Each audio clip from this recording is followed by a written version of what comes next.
तर बुलेटिनची सुरुवात करतो एका ब्रेकिंग न्यूजनं। विधान परिषदेचे आमदार प्रशांत परिचारक यांची बौद्धिक दिवाळखोरी समोर आली आणि त्यांनी राजकारणाची व्याख्या करताना देशाच्या जवानांबाबत वादग्रस्त विधान करत जवानांचा अपमान केला आणि याचाच निषेध म्हणून संभाजी ब्रिगेडनं पंढरपुरात परिचारक यांच्या फोटोला देखील जोडे मारले। दरम्यान परिचारक यांनी या वादग्रस्त विधानाबाबत माफी मागितली आहे। भाषणाच्या ओघात चूक झाल्याचं त्यांनी म्हटलंय।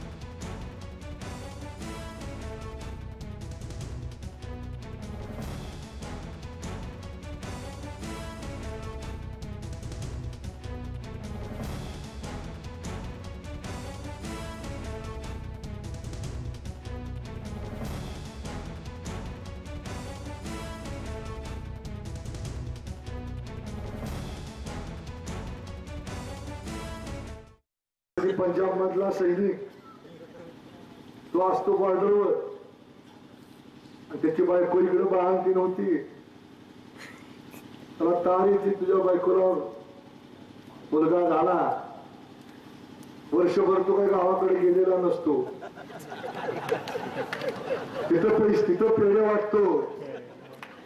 लोक म्हणतात काय झालं ते म्हणतो मला पोरगा झाला। पद्धतीचं वक्तव्य माझ्या हातून घडलं, मी ते नाकारत नाही।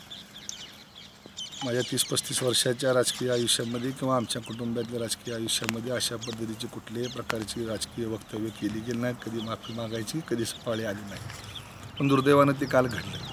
ते बोलत असताना कुठल्याही सैनिकाचं, त्याच्या कुटुंबियांचं किंवा महिलांचा अपमान व्हावा ही परिस्थिती किंवा ही माझी भावना नव्हती, उद्देश नव्हता। आपल्या चॅनलच्या माध्यमातून मी या सैनिकांच्या कुटुंबियाचं, त्यांचे जे काही महिला वर्ग असतील त्यांच्याबद्दल जर त्यांच्या भावना दुखावल्या गेल्या असतील तर जाहीरपणे या ठिकाणी दिलगिरी माफी व्यक्त करतो।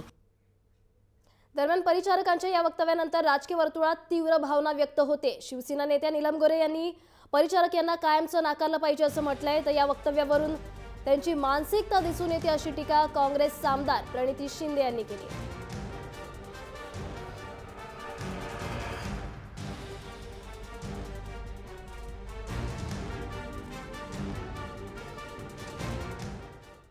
ज्या बीजेपीचे आमदार परिचारक यांनी एका जवानांच्या कुटुंब आणि जवानांच्या पत्नींच्या विरोधात जे काही विधान वापरले ते अतिशय नीच आणि विकृत मानसिकता दाखवून देते। त्यांची अशी शब्द कोणाच्याही प्रती वापरणं हे मला असं वाटतं खूप मोठी चूक आहे आणि विकृतपणा आहे।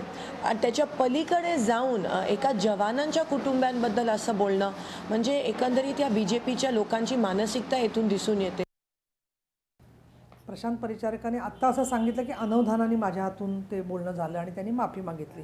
परंतु प्रश्न असा आहे की हजारो लाखो लोकांपर्यंत त्यांची व्हिडिओ क्लिप पोचल्यावरती जे जवान दगावले, हुतात्मा झाले, त्यांच्या कुटुंबियांना काय वाटलं असेल, त्यांच्या मुलांना काय वाटतंय ह्याचा कुठलाही विचार त्यांच्या मनात आला नाही। आणि म्हणून उदाहरण देत असताना त्यांनी अशा पद्धतीचं एक अत्यंत गलिच्छ त्यांच्या मानसिकतेचं दर्शन घडवलेलं आहे। मी त्यांचा शिवसेनेच्या वतीने निषेध करते आणि त्यांनी जरी माफी मागितली असेल तरी त्यांच्या मनामध्ये जवानांच्याबद्दल ज्या काही भावना आहेत त्याचं खऱ्या अर्थाने महाराष्ट्राला ओळख झालेली आहे आणि म्हणून अशा लोकांना कायमचं नाकारलं पाहिजे।